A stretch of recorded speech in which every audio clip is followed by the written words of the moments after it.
Today we're going to have a look at a textured rounded mug, hand built, and with potentially you could make it into a little milk jug if you wanted to. I'm going to cheat a little bit today. I'm going to use this textured rolling pin.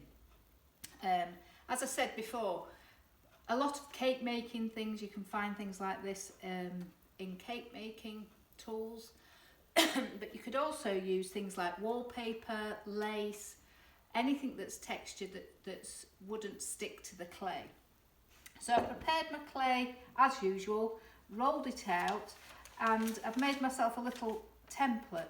Now for this size mug, I would suggest about 11 centimetres high and then up to 25 to 30 centimetres to create the actual diameter of the mug. So I've rolled that out, cut it out, and now I'm going to put a texture over that clay.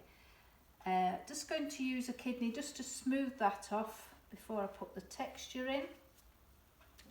And what you've got to be careful of when you're doing this is that you're not going to stretch the clay out. So if you are using wallpaper, something like that, you could put your guides either side again and roll with the guides there. But with this rolling pin, I'm just going to have to think about the pressure that I'm putting onto the clay. So I'm just going to press into the clay and roll at the same time like that. And as long as you don't move it, you can come back the other way like that. Okay, so I've got my textured clay there. So I'm just going to lie that down. And the same as we did the last piece, we're going to bevel the edges. So I'm going to take the clay and I'm going to bevel the edge in the same direction and then fold the clay round. So I'm just going to bevel that end. So taking your knife, slide down at an angle,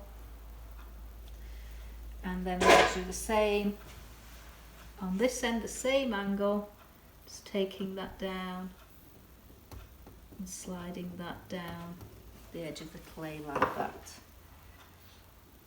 So you should create that nice beveled edge, which when you then fold the clay round should join and make a really nice, neat join.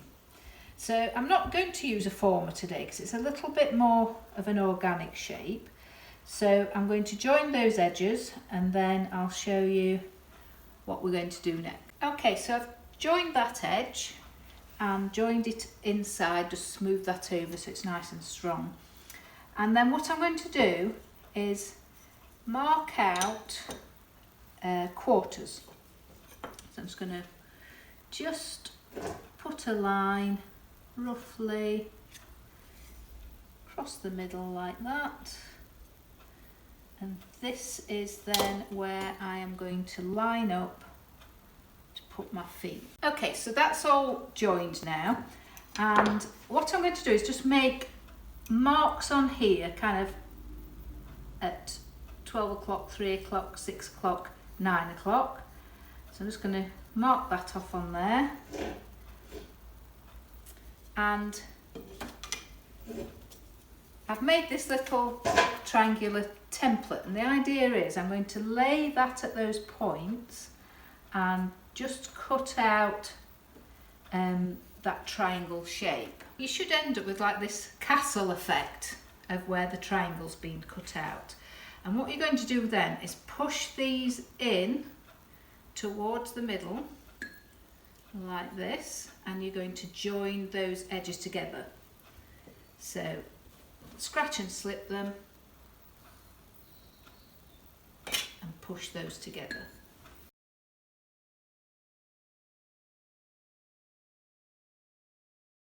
So you can see you've folded in those corners like that. If I just put that up there like that, you've got that lovely kind of bellied shape.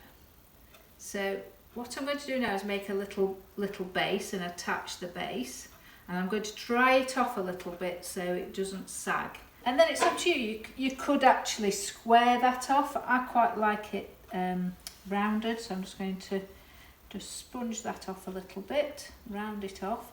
And then I'm thinking about making a little handle for that. So just out of a strap, what we call a strap of clay, think about how you would like that handle to sit on your form.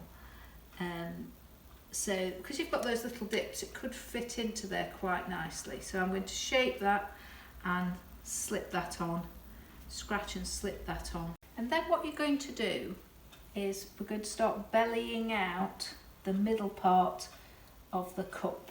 So to do that, you want to push your hand inside and support it with your other hand on the outside. So you're kind of squeezing and pressing from the inside against your hand on the outside. So you can see it's kind of starting to round off.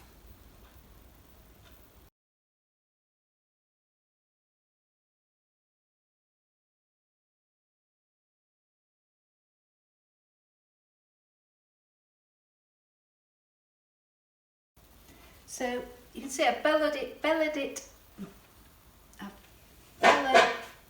it out. So I just want to check that that looks even. So that's where the video stopped because my phone decided that it was full. So I carried on making, but I haven't got that footage. But you can see from this photograph that I then added the spout and just shaped the rim a little bit. So that's fairly simple to do. Let it go to leather hard and just clean it up with a damp sponge.